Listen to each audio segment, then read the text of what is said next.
What a maze and a mystery we run into when we take up the topic of being good. If I was to ask you what it means to be a good person, you'd have to think a little bit, and then you'd think of common definitions of goodness, such as being kind to people, and already you're confused. Because if you say it means being kind to people, you don't even know what that means.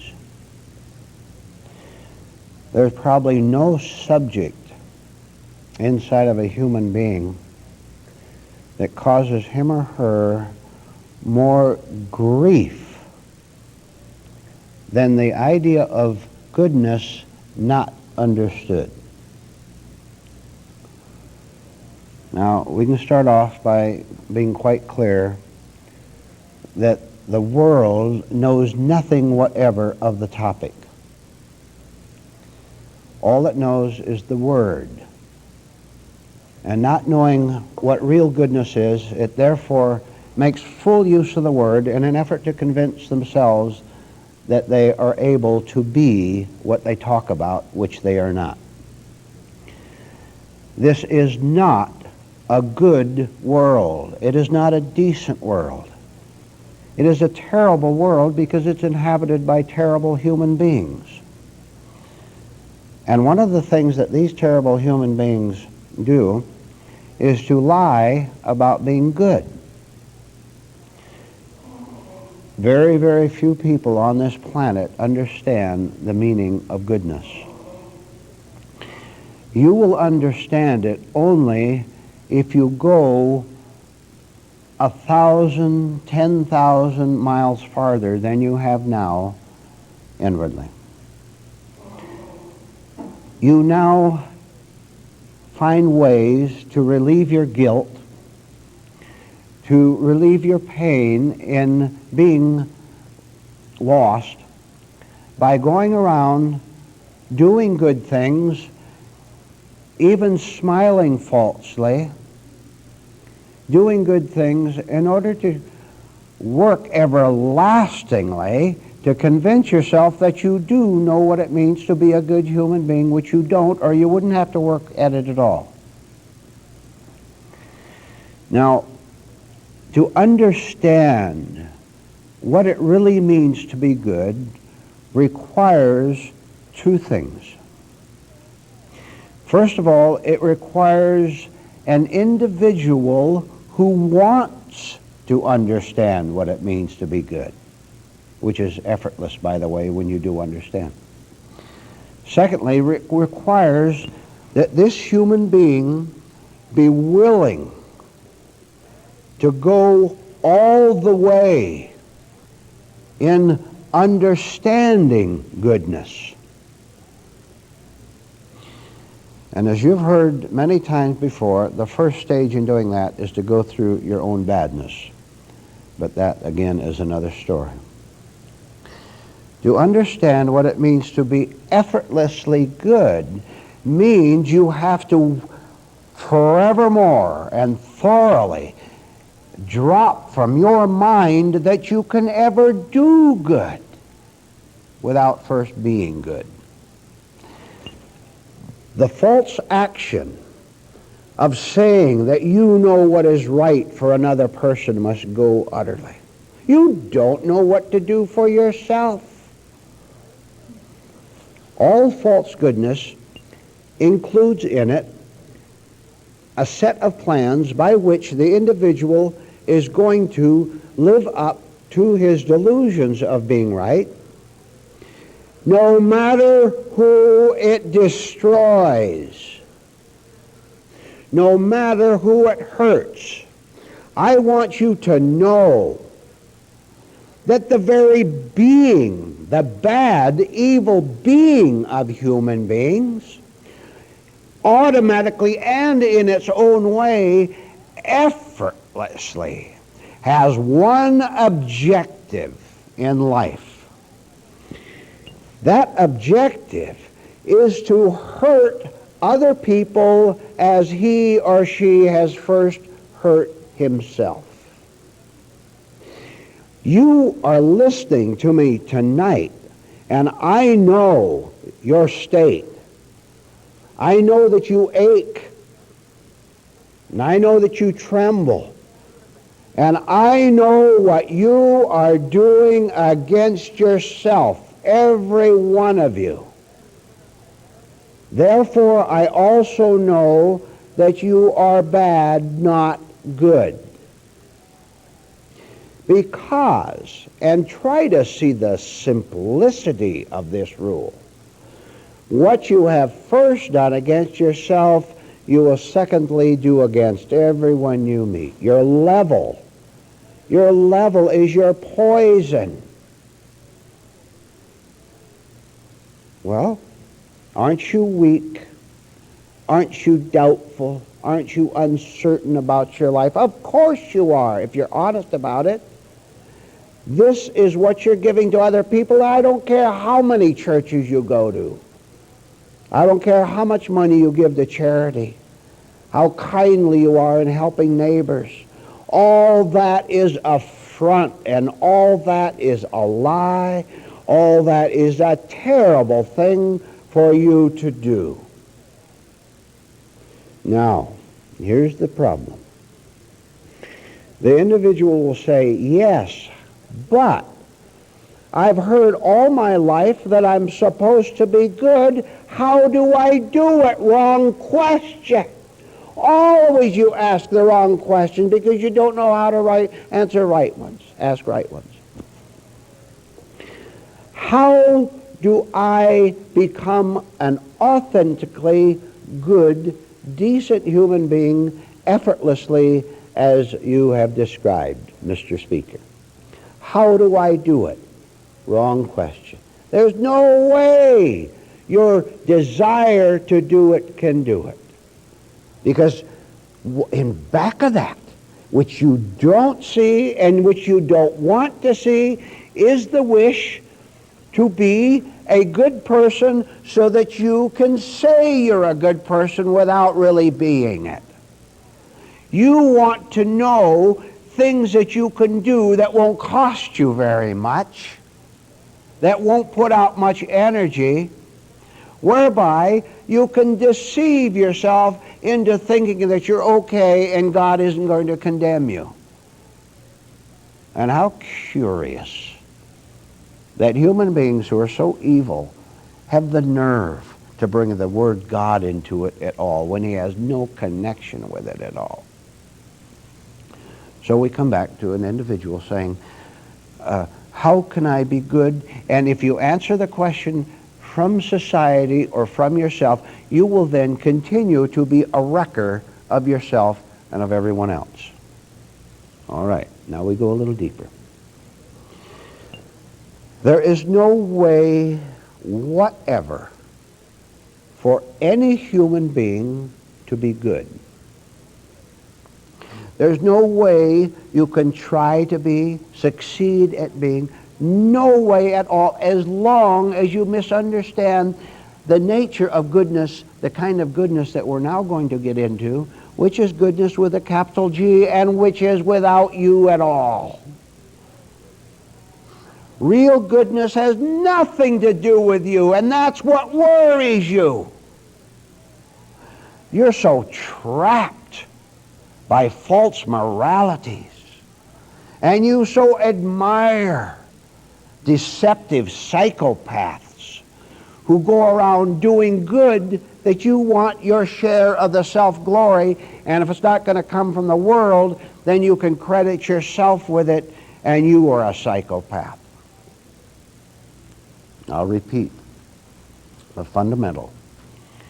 All lost human beings, having wrecked themselves, having alienated themselves from reality, will go out and do unto others what they've first done to themselves. There's no other way it can happen. That's the level. The level must flow on its own level. It can't rise above it. What is real goodness? You'll never be able to think it out. You'll never be able to sit down and compare different types of good works that you might do, or say, if I engage in spiritual practices, then that is good, because all my life I've been told by my parents and other people that go to church or to be spiritual or read religious books or talk about religious books or spiritual principles. I've been told all my life that to talk about them is to be good. And you're still an irritable crab. And you're still an unpleasant human being to be around. And you're still conniving and scheming to try to get things from other people, which in itself proves that you think you lack something. The only thing you lack, of course, is real goodness, which is in truth and in reality. Goodness will begin to come to you as a state, as a very high level, when you are willing to have nothing to do with your own goodness. Watch how easily, how hungrily, how eagerly you want to be flattered. Being told how generous you were at that person's birthday party.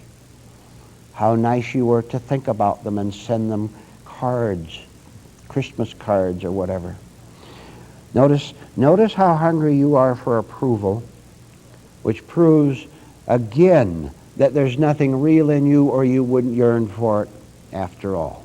You wouldn't want any of that at all, because you would know where you are, and you would know that where you are is utter contentment to be good without trying to prove it. Now I'll tell you how you can get a clue as to your state now, which you have to see before you can go on to this higher state, where the disappearance of you automatically produces real goodness. I want you to go back to a point that I made a few minutes ago, the point that as you now are, you have no choice but to hurt other people. When you behave from your present level, which is the only thing you can do, you pass on the products of that level to everyone you meet, to the whole world, right in your own home, to your wife or husband or children. Look what you're doing to your children, whom you don't love at all. If you loved your children, you would wake up. All unawakened people, all lost people, have no real love, no real kindness, no real goodness toward their children. What they do is turn their children into replicas of themselves, and this is why from generation to generation, in spite of all the League of Nations and the United Nations and all the so-called prayers, which are phony, that's why wars continue, and there is famine, and there's heartache. Look, maybe we're getting above your head a little bit. Maybe we better get down to earth a little bit. What are you really like inwardly?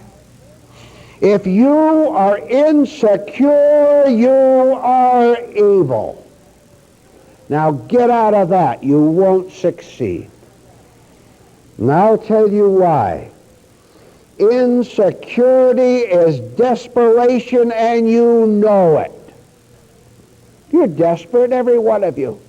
You're desperate for a little affection. You're desperate for a little company. You're desperate for someone to tell you that you're all right. Desperation is evil. Try to get out of it. Never, never again ever talk about being good. You don't know what it means. Never again sit down with a piece of paper and figure out whether you should give this amount of money or that amount of money to charity, and you don't want to give a penny anyway. You ever notice that? You ever notice that when you're compelled to be good by society or by your own spurious ideas of morality, that you always hate being good? Bring that to the surface, whatever you do. Let it come up so you can see your actual state now. If you give love hatefully,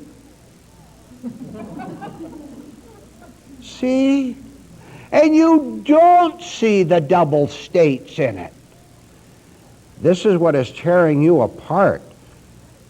following the stupid examples and urgings of charitable organizations and 1,000 other assorted, odd, weird groups on earth, following their urge to be good. Do you ever see, every once in a while, some of the ads on TV, love your child today?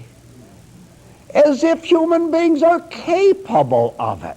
And it's people like that which is keeping hatred going. Now, I will tell you how marvelous it is that real goodness exists. It actually exists, and you can experience it, providing you don't want a thing anymore from any human being or this world in general. If you want something, you are bad. And you're trying to fill up your emptiness with what the world has to offer. And what it has to offer is junk. What it has to offer is violence masquerading as peace, hatred passing itself off as love. Now, it is a fact, it is quite true, that God is good. God is love. God is peace.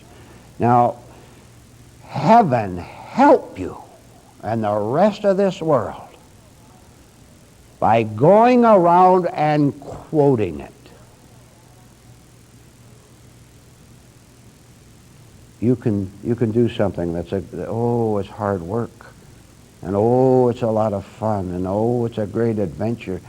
You can do something better than those sick and evil people who run ads on television and on the radio and in newspapers about let's all work together to love each other. And the people who put the ad in are haters. And if they heard me saying that, I would look at the expression on their face and that would prove it. Do you want to be different? Do you want to see the contradiction in you? Do you want to see that you have been fooled by haters who told you what it means to be loving? No wonder we're all mixed up. No wonder we drive ourselves mad trying to do the impossible.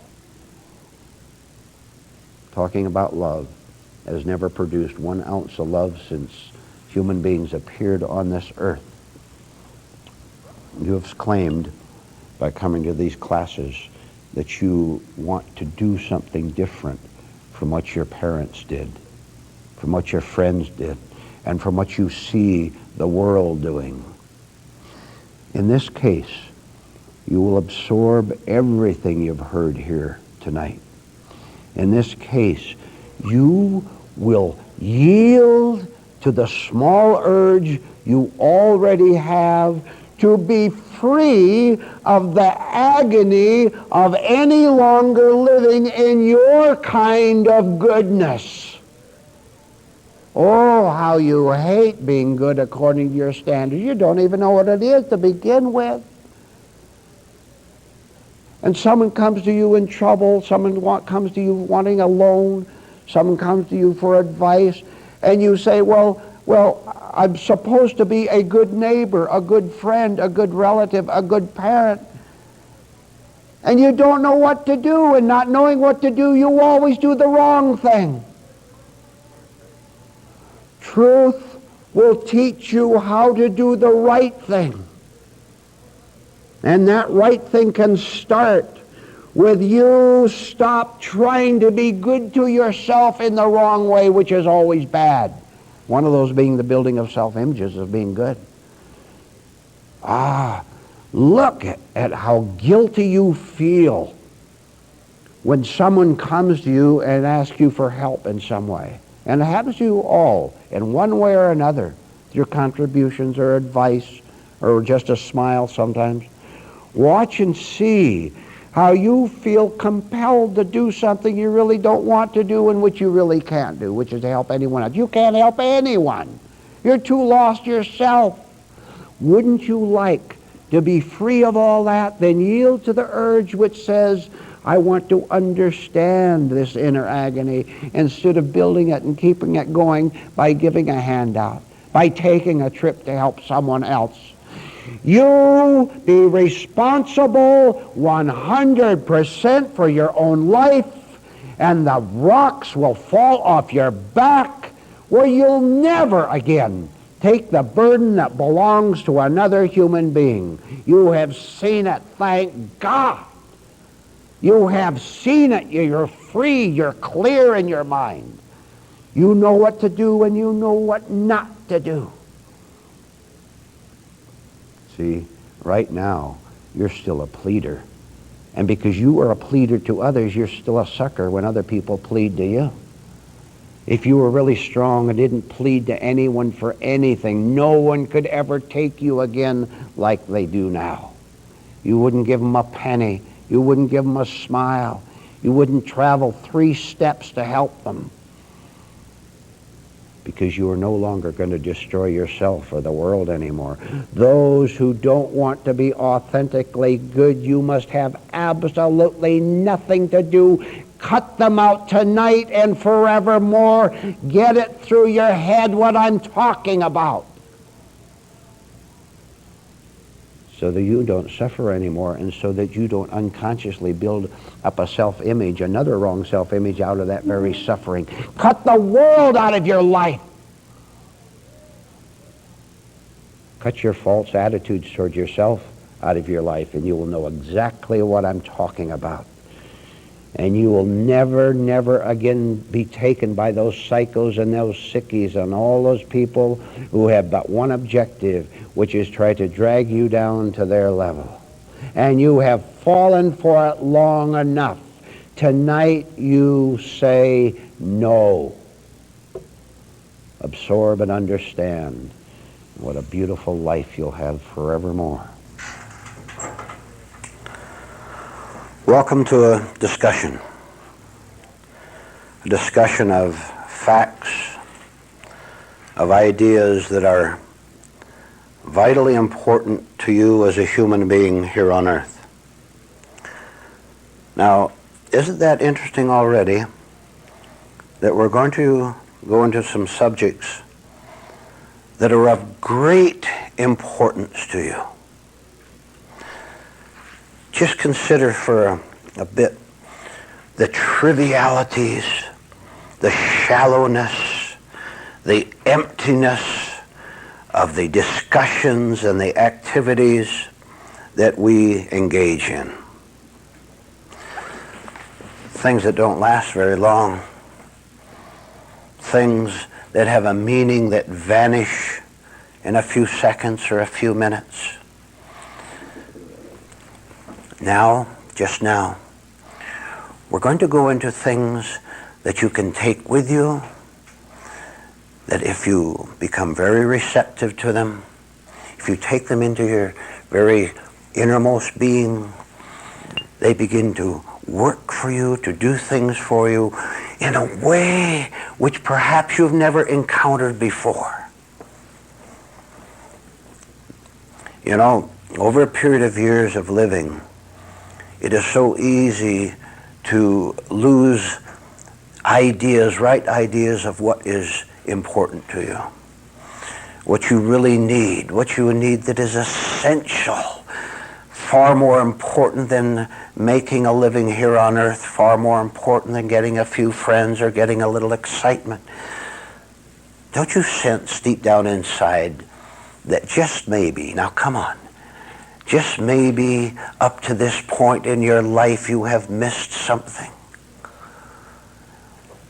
Look around at your friends, look around at your relatives, look inside your own life, and maybe you'll begin to sense that indeed something is absent and you don't know how to fill that emptiness.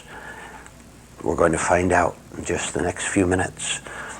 And when you take this with you, as I said before, You won't have to think about it as you usually do. All you'll have to do, listen to this truly magic word.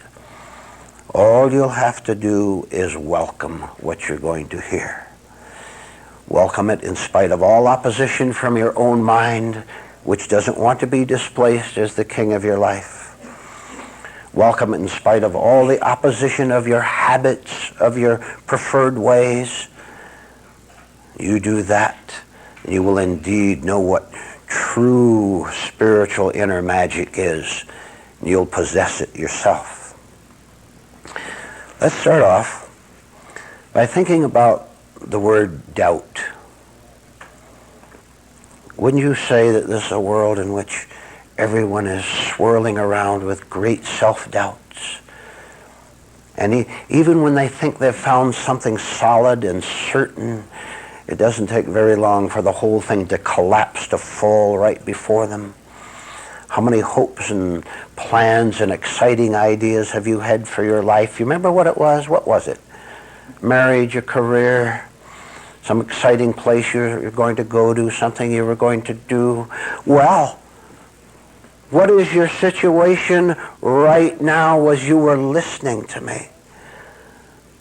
Whatever happened to all those dreams that you had about being happy, about being fulfilled?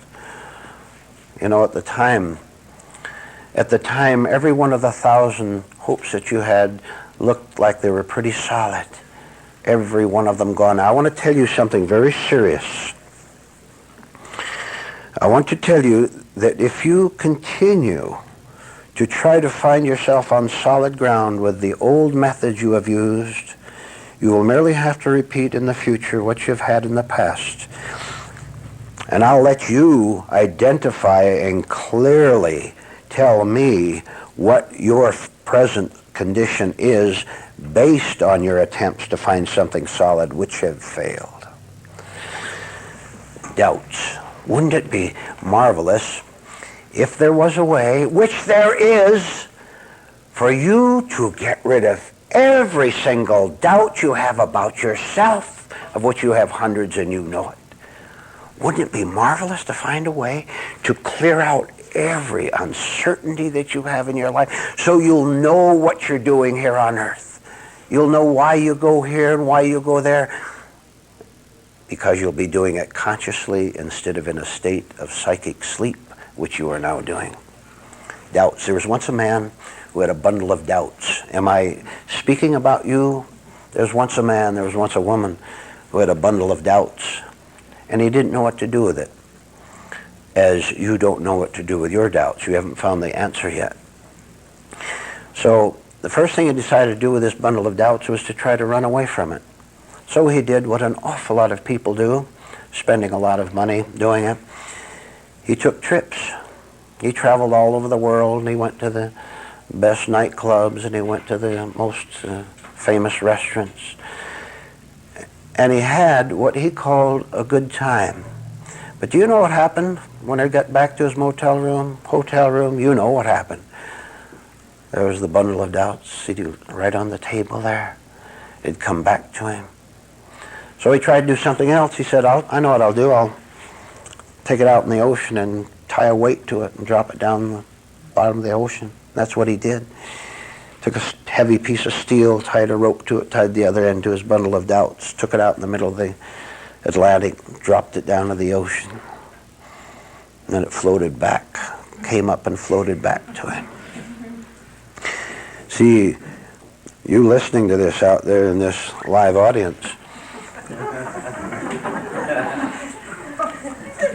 you reacted to that because you know it's true of your life. It always floats back, that bundle of anxieties, doesn't it? Doubts about yourself, doubts about where you're going and what you're supposed to be doing. So next he said, I'll try something else. So he went down to a religious place where there was lots of religious music and lots of religious action and lots of religious sights. And he took the bundle of doubts with him, of course, because he couldn't get rid of it. But he thought he went there often enough that the sights and sounds would begin to cover up the haunting doubts that he had inside the package that he carried with him. So he'd go down to this religious place several times a week, and he'd join in the activities that everyone else was doing. And do you know what happened? For a while, he felt better. For a while, he said, hey, this is working. This is good. What he had done, of course, was to drown it out temporarily. And when he went home, there it was again. So all the actions down at this religious place did him no good at all. Have you ever tried to do something you thought was going to be successful and it failed? Have you ever noticed your state after that? When you've run out of places to hide? Haven't you ever noticed how your despair and your fear increases? You say, well, there's only one cave left to hide in. What if it fails me? This was the condition of the man. So he tried one more thing. He said, next I'll take it up in an airplane and drop it over the Amazon jungle. So he got an airplane, dropped it over the Amazon. It floated down the Amazon River, finally came back to. He didn't get rid of his doubts because he was doing something. Let me ask you whether you were doing this. He was doing something as follows.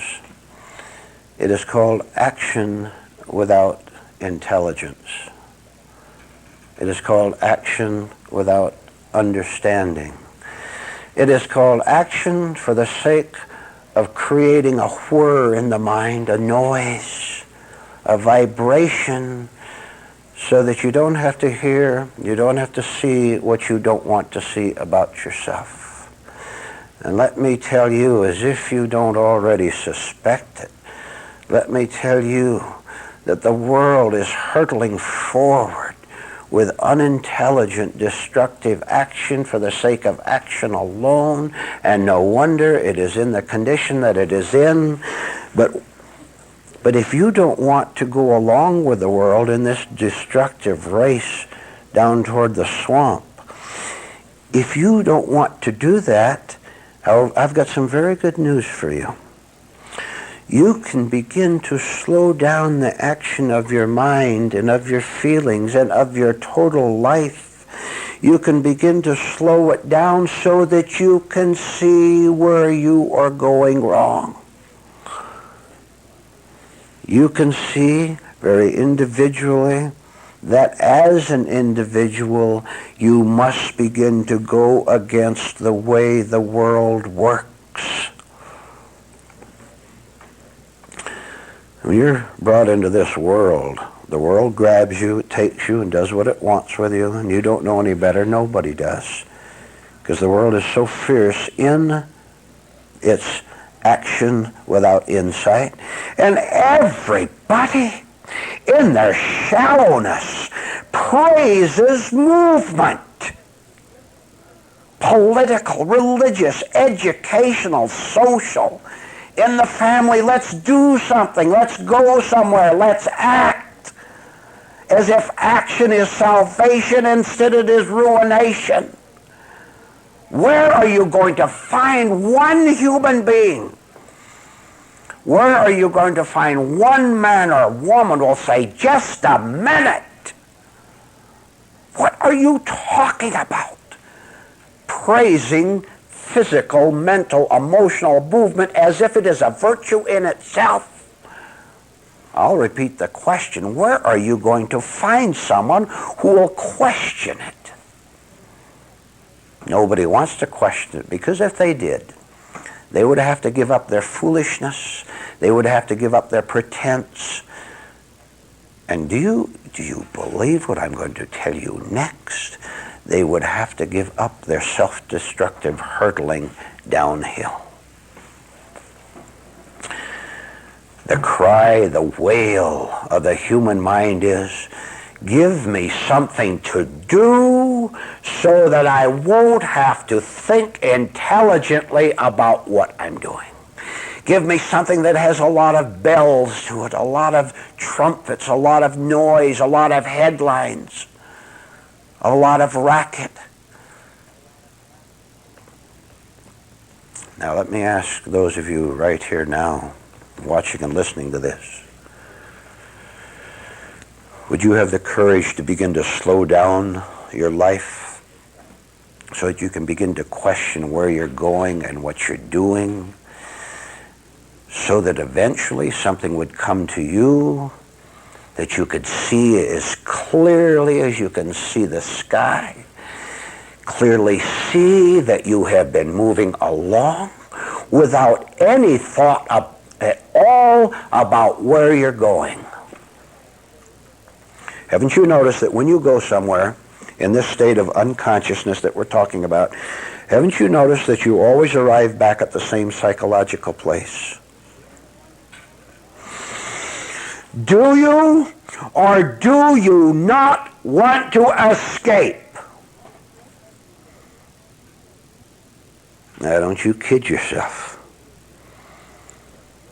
Don't you give yourself an answer of yes until you know a whole lot more about the way your psychic system works, about how your mind operates.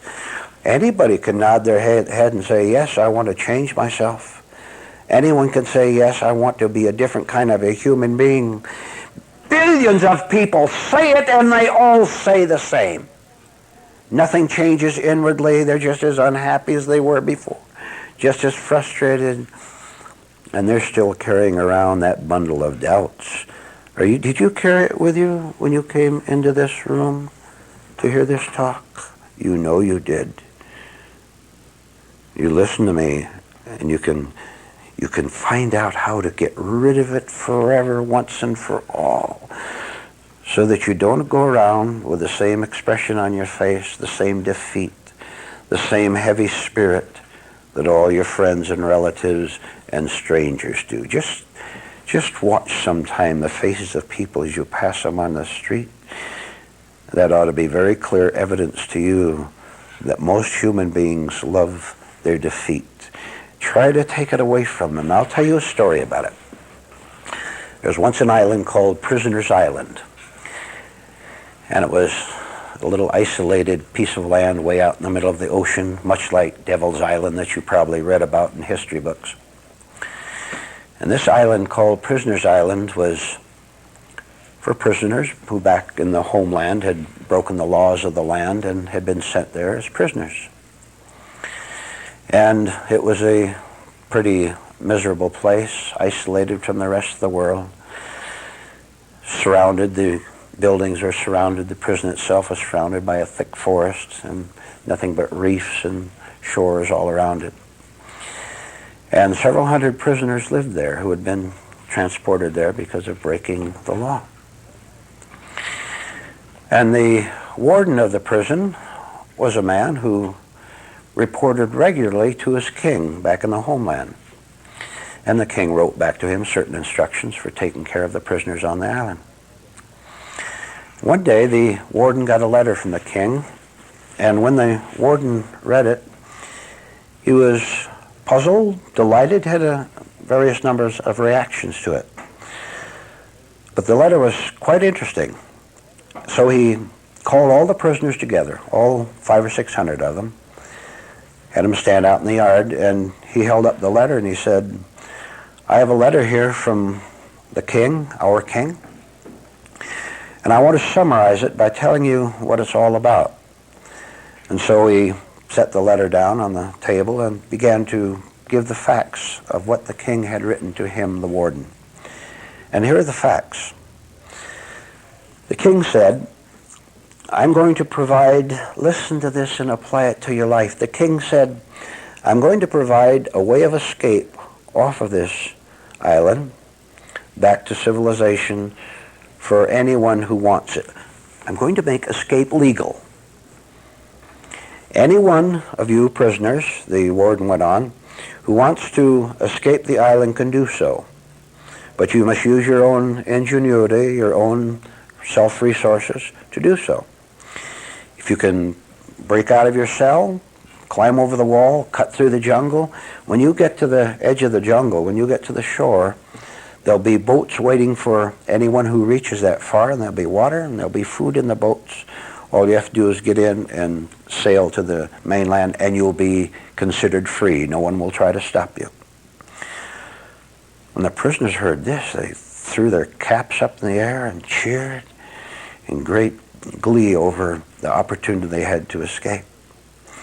So the meeting broke up, and the prisoners immediately, you can imagine, in great excitement, began to talk to each other about the plans they would have for legally escaping the prison island. So they all went back to their cells and all began to talk about it and make their plans further. 3 weeks went by. The warden, who was very interested in this new development, called his chief assistant in his office one day after 3 weeks, and he asked him, well, what's happened? How many prisoners have escaped? And the assistant said, none have escaped. And the warden said, well, how many have tried to escape? And the assistant said, none have even tried to escape. And of course, the warden was baffled by this strange state of affairs. Who wouldn't want to escape prison? I wonder if you're following the lesson that I'm giving to you in the means of this story, by means of this story. So 6 weeks passed, same report. No prisoners had escaped, and no prisoners had even tried to escape. The warden began to worry about it. He's wondering if maybe he'd be rebuked by the king for perhaps not passing the instructions on properly or something. So he wrote his report back to the king and said, I have to report, as strange as it sounds, that no one has tried to leave here in spite of the fact that the king himself, your majesty, said it was legal to try to escape. In fact, they would be helped to. Weeks passed. In those days, it was only by boat that messages could be delivered. Finally, the message came back from the king.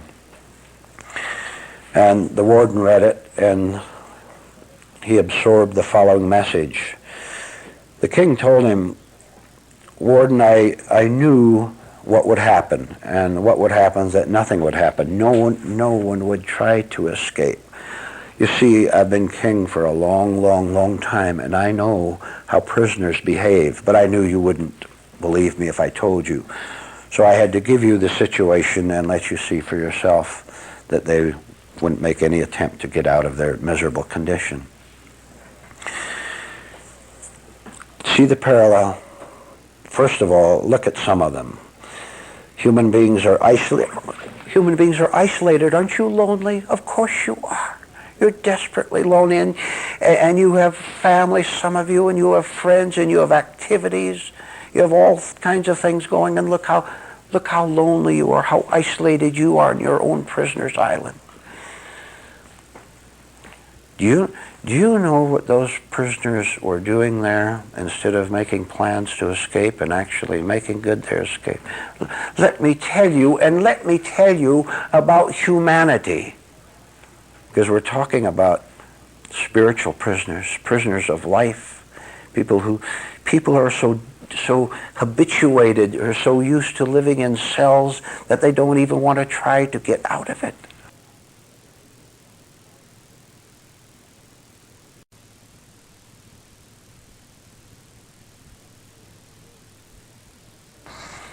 Let me tell you what they're doing instead of making intelligent plans for escape, for intelligent action. They're fighting over the advantage of an extra slice of bread at dinner. Quarreling with each other over the size of the cell.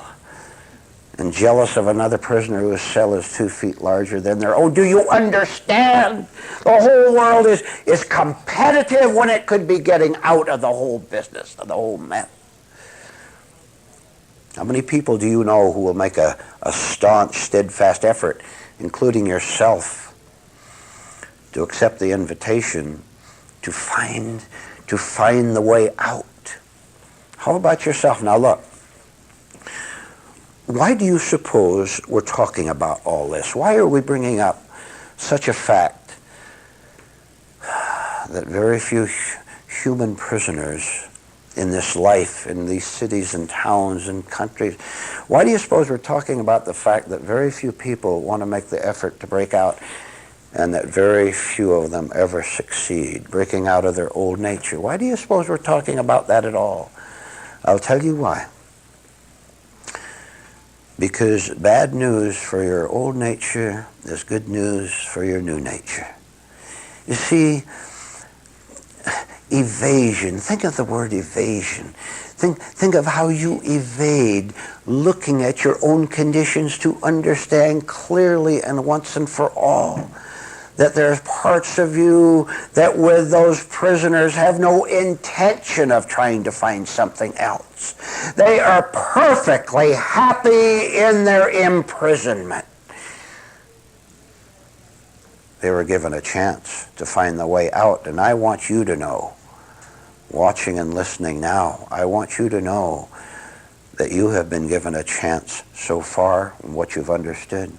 You've been given an opportunity, first of all, to understand that there's a part of you that fights desperately against the opportunity to escape your own unhappiness. What you want, what you authentically want, is what you possess.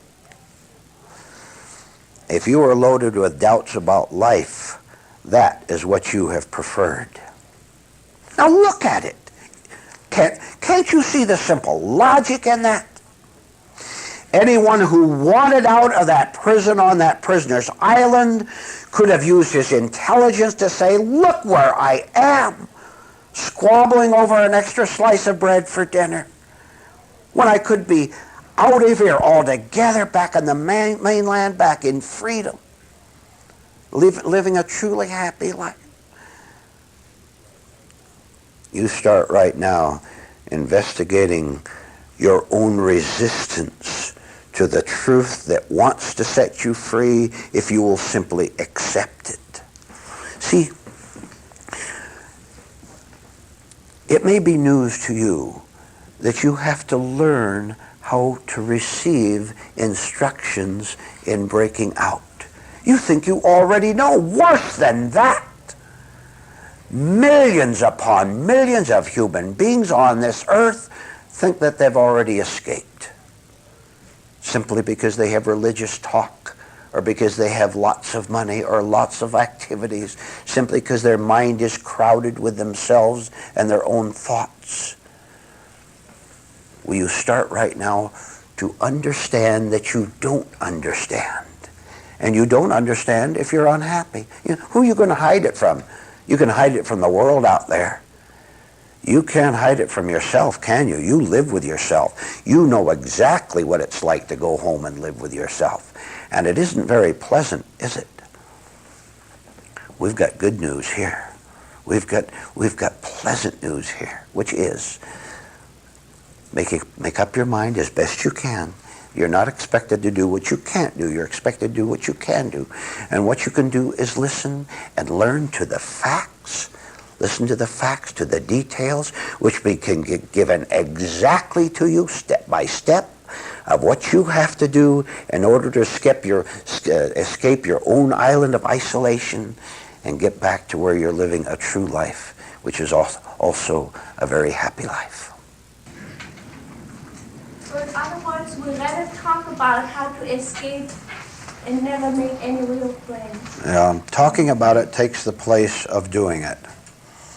Now, what do you suppose escape means? Escape means that you know where you are and you don't like where you are. Now, if you're not off that island yet, it's because you like where you are, and that means you like who you are. And you are especially in love with anything that causes you trouble internally. If you worry about anything in this life, you are a willing prisoner. You've been told that it's legal to escape, but you don't want to do that. How many of you feel competitive toward another human being? All of you raise your hand. Jealous. Look at it. Fighting with another prisoner because he gets 3 slices of bread at dinner and you only got 2. fighting. You could have 10 loaves a night if you were off the island. Besides, there is no one to compete with, and there's no competitor you. There is no you to compete with anyone. Do you understand that? All you have is thoughts about you being inferior or superior. And if you have one, you'll have the other, of course. What can we do to go against this constant seeking psychological security? See the lesson in the fact. See the lesson in the fact that you're not secure now. Now look, here's something very strange. Listen to this. A vibration of insecurity becomes your security. As long as you're able to worry, as long as you're able to look back in your past and say, look what they did to me, as long as you have exciting negative things going on in your life, that is your security. Security for what? Your security for your sense of existence. But your existence does not consist of you being angry and bitter against people who hurt you in the past. Security consists of the extinguishing of all delusions that you are this or that. Persecuted person, triumphant person. Go ahead and describe yourself, which you do. Describe yourself in 1,000 different ways, and every one of them is a falsehood, but every one of them becomes, quote mark, your security, because now you have someone to refer to, but that someone is non-existent. And if you ever get rid of thoughts about yourself, you would see that. Therefore, real security means the absence of your false sense of self, your self-glorified self. And that is accomplished by doing what we talked about earlier, slowing down your mind, slowing down your life, so that you begin to see that you are indeed a loving prisoner of Prisoner's Island. What would you do if you didn't have someone to fight with? What would you do with yourself all day long? Including yourself to fight with. Self-arguments, self-battling. What would you do with yourself all day long? You'd drive you crazy. You think, because that is your security. Oh, look at what society does with that word, social security.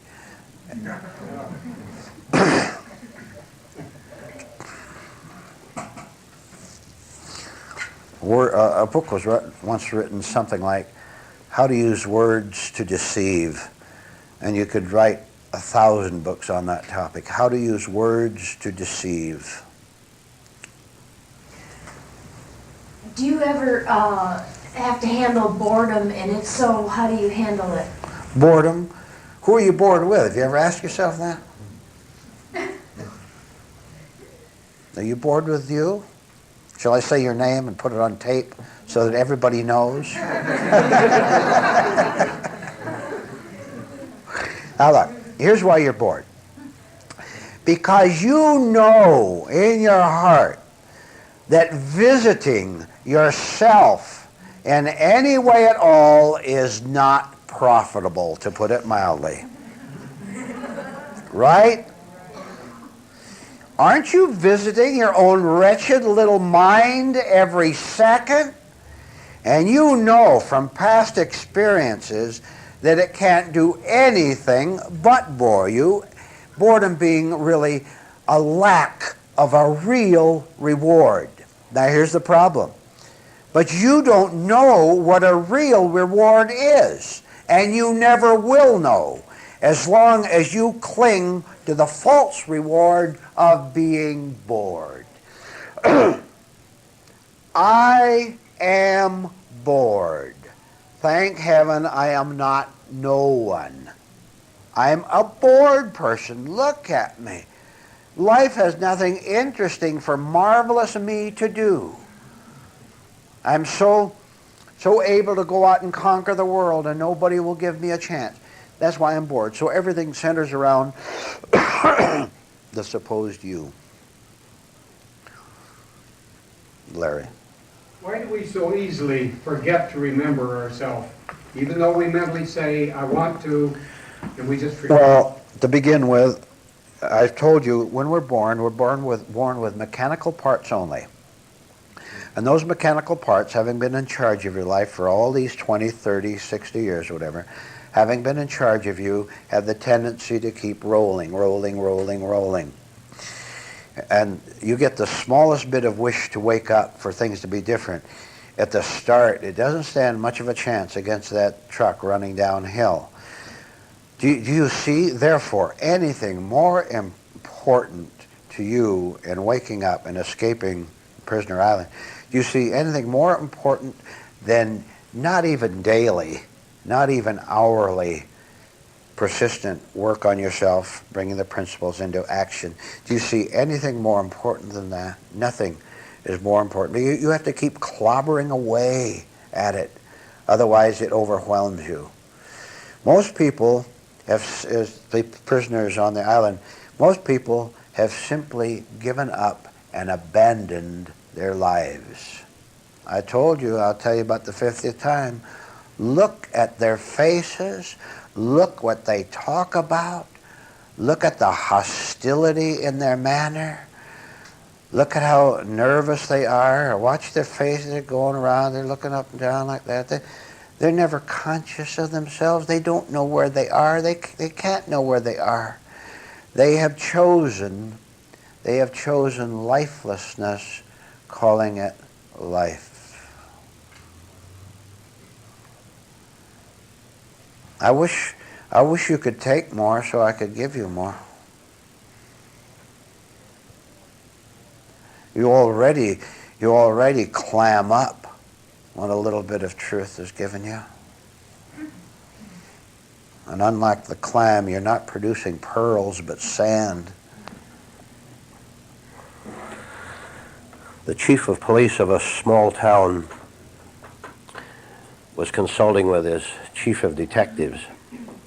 And being a small town, they just had a few, but the chief of police said to his chief of detectives, I've noticed that one of our men is 100% more efficient in tracking down and catching criminals than the rest of the force put together. What's it all about? How can he be so efficient, so sharp, so dedicated? And the chief of detectives said it's very simple. He does something that I've tried to get the other detectives to do, but they just won't do it. What he does is follow a clue until it yields a second clue. All I need to do is give him one item of a case, a smashed clock or a tire skid or some information about a suspect. And he'll take that, and I never saw a man who could take so little and make so much out of it. Zeal, that's what it's all about.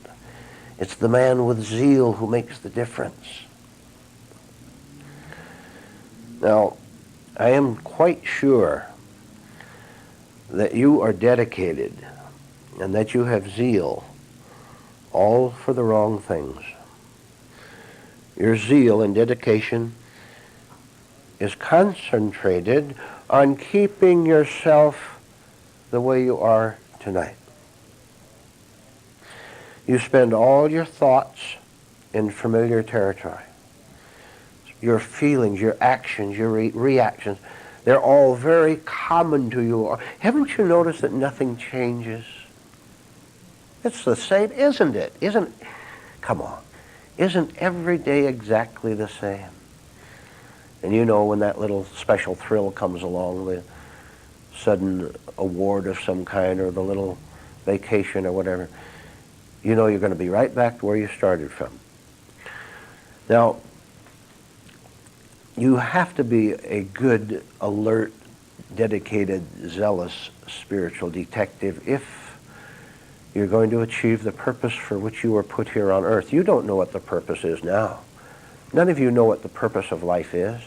I've told it to you verbally, and you could repeat it to me if I asked you what it was, but you don't know it from yourself because you have 5, 10, 1,000 other purposes which take over one after another as they take you over. So you don't know what the purpose of life is, which is why there's so much despair and emptiness and so much grasping in your life.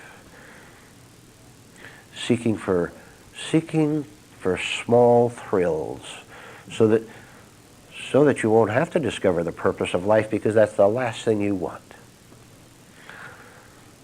You don't want to give up your 1,000 purposes over the one that could change everything.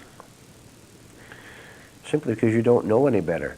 Now, after tonight, as I always tell you, you don't have any more excuse after tonight for beginning to abandon all your false trails. What good have they done you? As simple as that. They keep you argumentative, don't they? Nod your heads. Argumentative. Isn't it terrible? Let's cover this a little bit. Isn't it terrible to have to prove yourself over every hour? You know, you meet someone, you hope they like you, and now you have to prove you're likable. You meet your parents, and they expect so much of you. And so you tell little lies about how you've been much better, Mom, in the last few months since this or that. You lie. You want to please your parents. You want to please your parents more than you want to please God. You want to please your wife or husband and everyone else. You want to please your own neurosis more than you want to please God. No wonder you're a mess. I'm going to give you a very simple clue. And if you have this zeal, or even the beginning of it, you could take this clue and follow it all the way. Here it is. All the way to the solution of your life. Oh, but that isn't what you want. You don't want the solution to your life. That's the last thing you want. That's the last thing you want. The first thing you want is you and your repetition.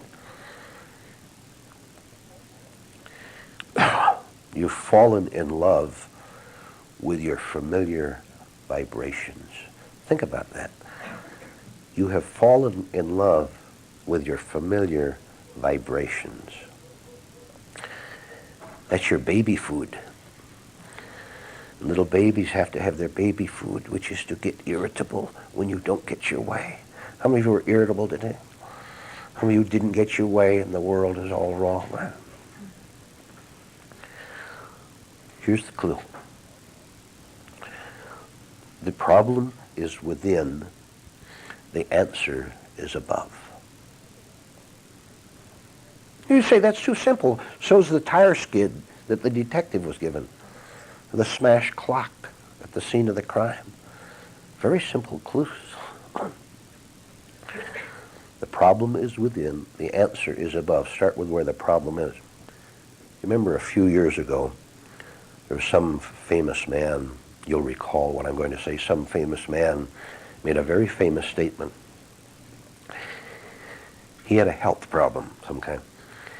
And he said, listen to this. Listen, this is great. He said, my life is at the mercy of any scoundrel who can make me mad. See, he didn't know that the problem was within, did he? He thought that his life was at the mercy of a scoundrel outside of him. Who said that he had to get mad? See, but people don't know that. My life is at the mercy of any scoundrel who can make me mad. What is your similar statement to that? My happiness is at the mercy of my husband being reasonably nice. My feelings of well-being is at the mercy of my stocks going up, or at least staying reasonably level. Of all the hundreds of lessons that you have heard here, you still don't understand that the problem is within. That's where the problem is. Self-love being your first love, you are also, therefore, in love with your difficulties, with the very anxieties that you say, I'll come to the class and get rid of them. Don't kid yourself. I know why you come here. There's that much sincerity in some of you. The problem within. Now, don't ever again get away from that. And tomorrow, I would estimate you'll do it about 50 times. The problem is within is because you are all you've got. There's no one but you within you, but the you within you is a problem-creating machine. If you carry one thought out of here, carry this little extra thought with you. You really don't want to get rid of your troubles. Now we can go on. But you have to reach the point where you want to before you will get rid of them.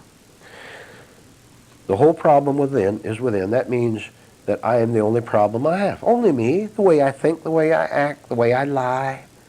That's the only difficulty there is in the whole universe as far as I am concerned. All right, now we know where the problem is.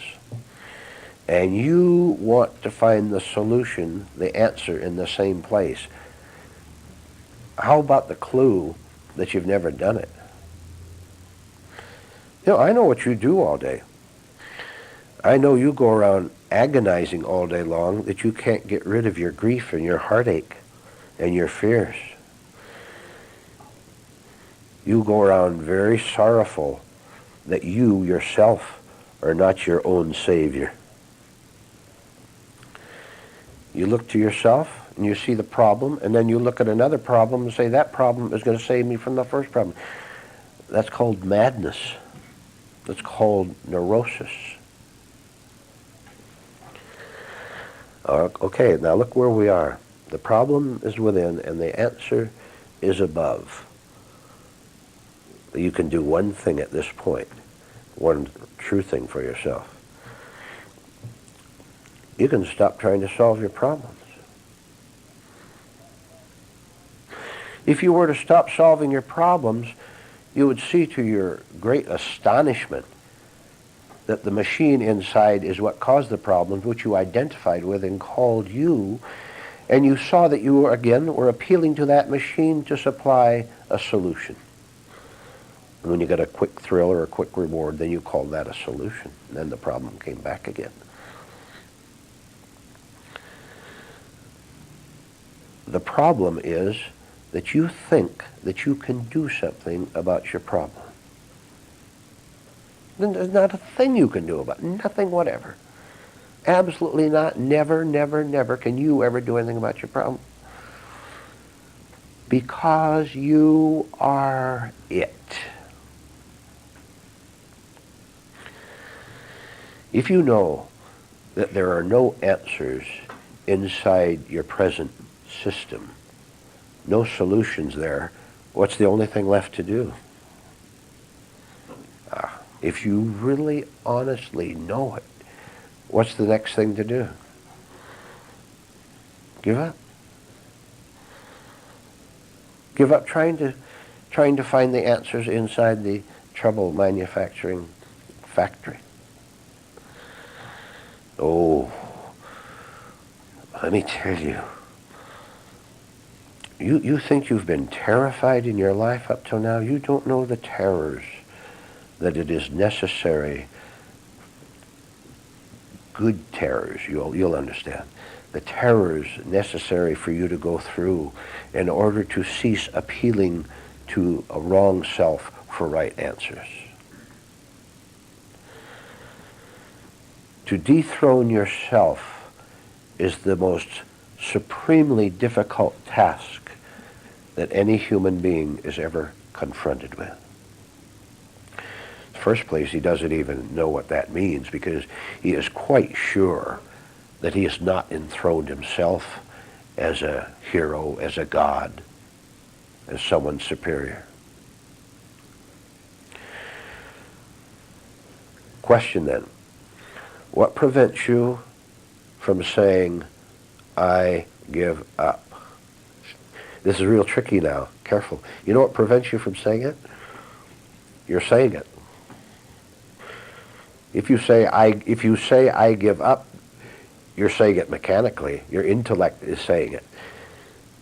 And when you're all through, you're saying, hey, nothing happened. Of course it didn't happen. Nothing can happen when you, by an act of your own will, of your choice, by your great magnificent decision to become spiritual and to take the great leap, you say, I give up. You're going to be just as mean to yourself and others as you've always been, aren't you? This means that giving up, which permits the answer to come down from something, a place higher, this means that the giving up is very, very quiet, very, very rich with understanding. And it really is easy when you see it. When you see that something is necessary to do, you just do it, and that's all there is to it. You give up, and like what's it like? Like a wall falling down all around your house that kept a view of the outer world blocked from you.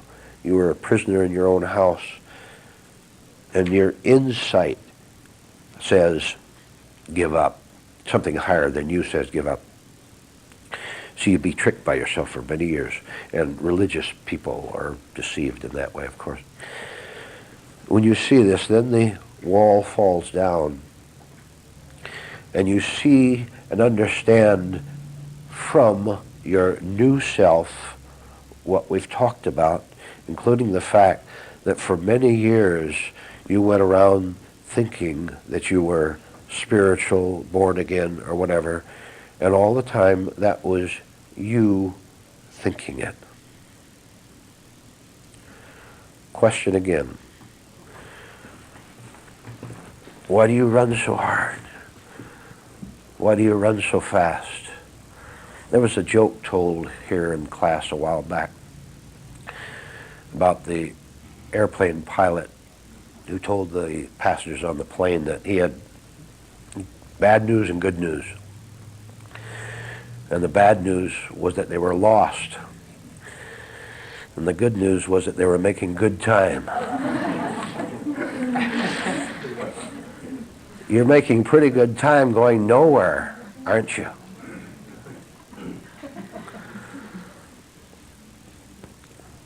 Why don't we all just slow down a little bit, slow the airplane down, dive somewhere out of the clouds and look around and see what's going on. Just slow down. And here's how to do that.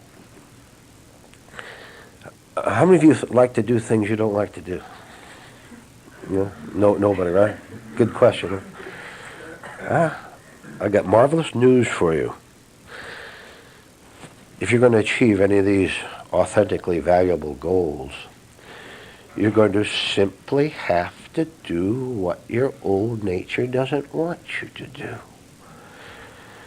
And for anyone listening to this talk, I can give you a marvelous start, a great clue, but you'll think the clue is too simple.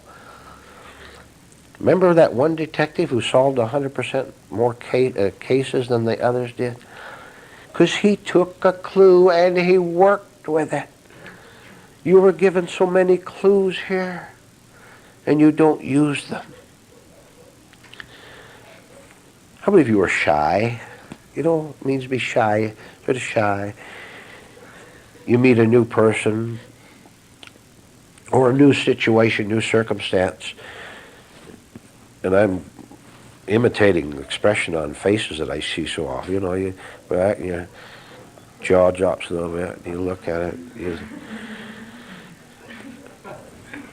and then you use that phrase, don't you? Please don't hit me again. I want very badly at this time to suddenly shout at you and scream at you to wake up. But I will consciously control myself.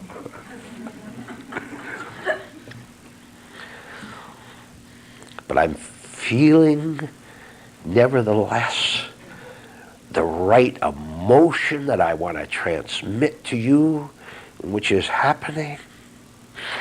Why don't you get out of your chair and go out and get up and do something, not something foolish or stupid. Do something that goes against your habit of shyness. Why don't you do something about it instead of suffering from it? Well, I'll tell you, the one way all of you could progress faster is if I had you and you alone as a personal student all day long. Boy, would you grow fast. Boy, would I be after you. And the words like idiot and nitwit would be commonplace.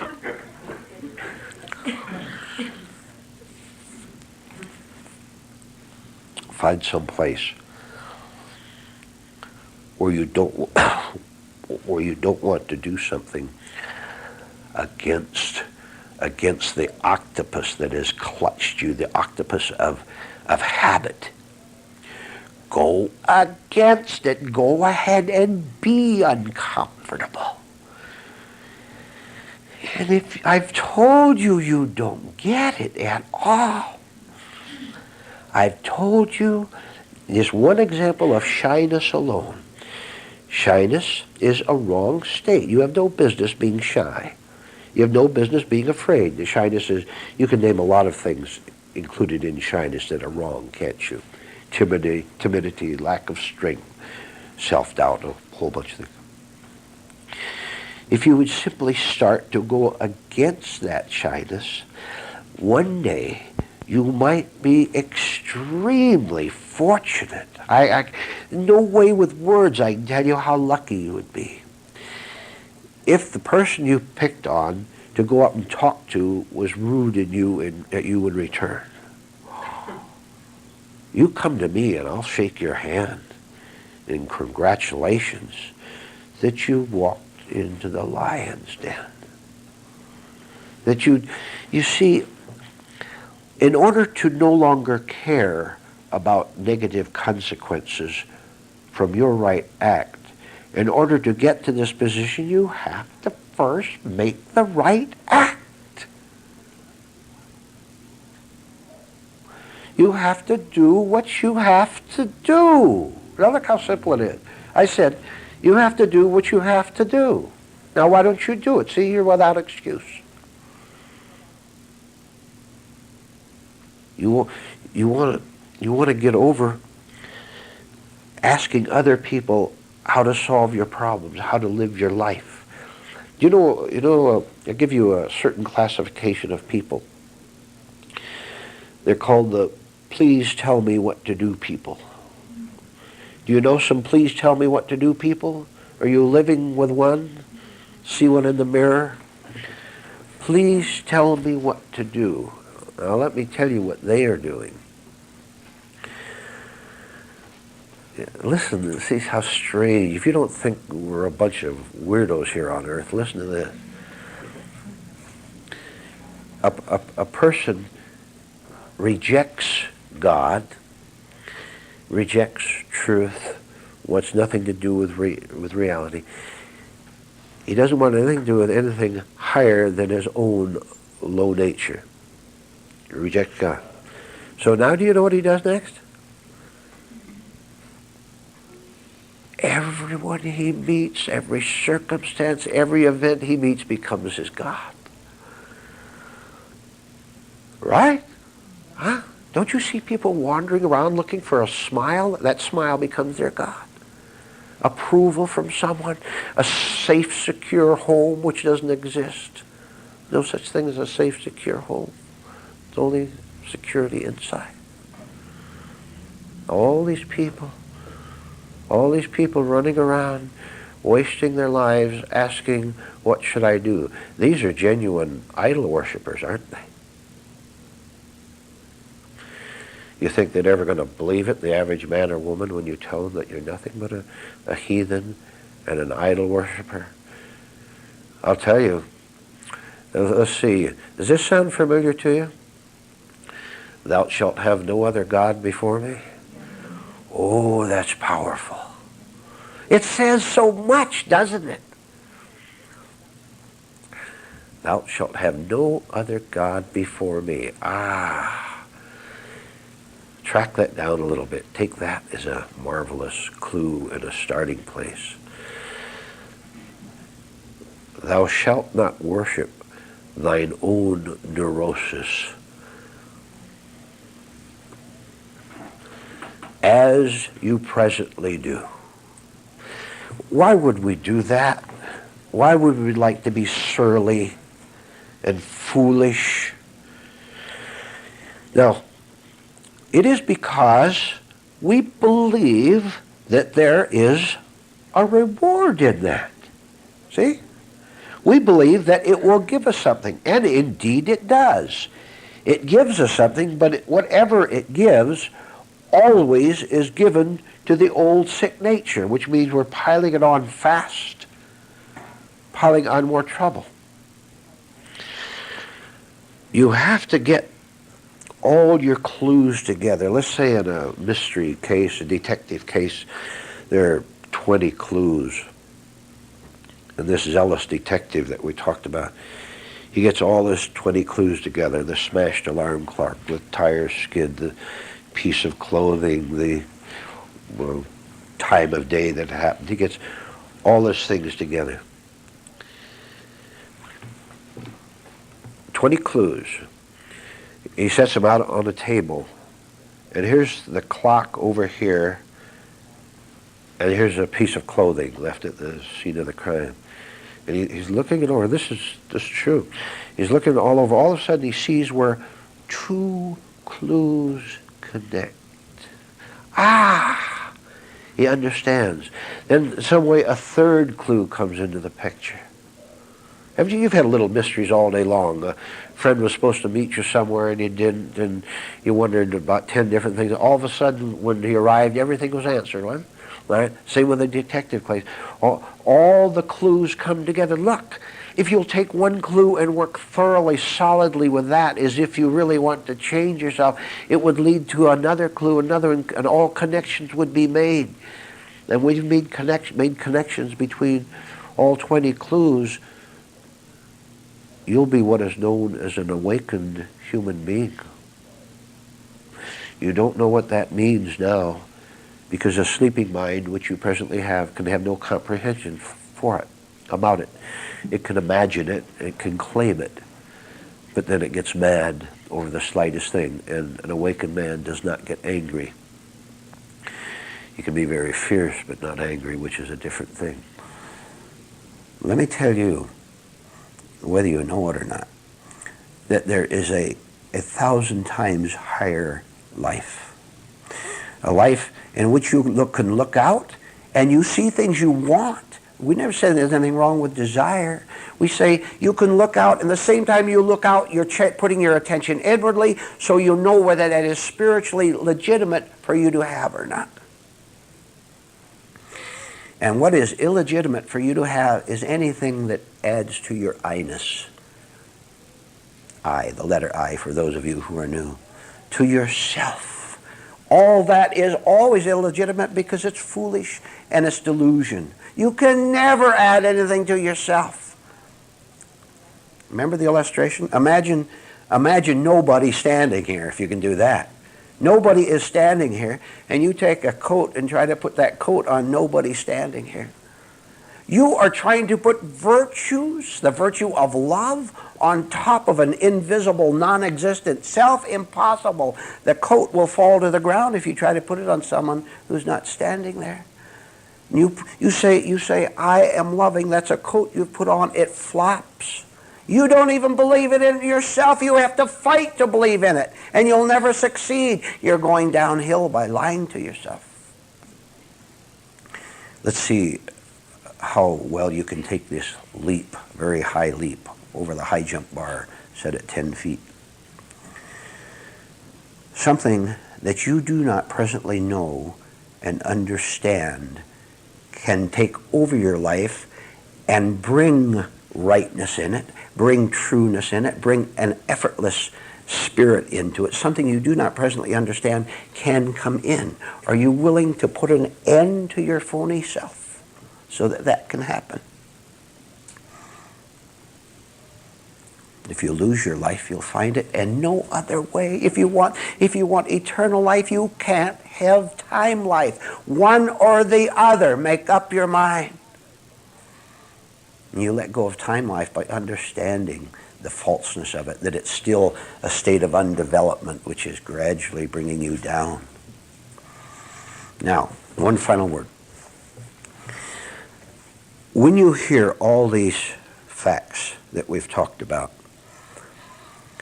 whether you see it or not at the time of your reaction to what you hear, whether you see it or not, there is fear reacting inside of you. And you feel that fear, which is unconscious, but which you can feel, you feel that it is legitimate. And so you embrace it and become friendly with the fear because you like the feeling. You've been afraid 10,000 times, haven't you, just this year alone? And so it becomes something very comfortable to be afraid. Here is my challenge to you, which will stop downhill and start uphill. You will dare from this moment on to drop all fears of the truths that you hear here, all things that you don't understand. You will drop your fear toward it. And I know what's there, whether you do or not. I know you are falsely defending your downhill slide because it takes no effort. You just slide downhill like a ball whirling downhill. You dare to drop the fear that you now take as a friend, but you don't know that you're calling it a friend. You don't know what's going on at all inside you. I am telling you that any fear of any kind, whatever, except technical fear of crossing a street, which you should be careful, all fear is false, unnecessary, and you can, if you want, dare to go through the new terror of not being afraid anymore.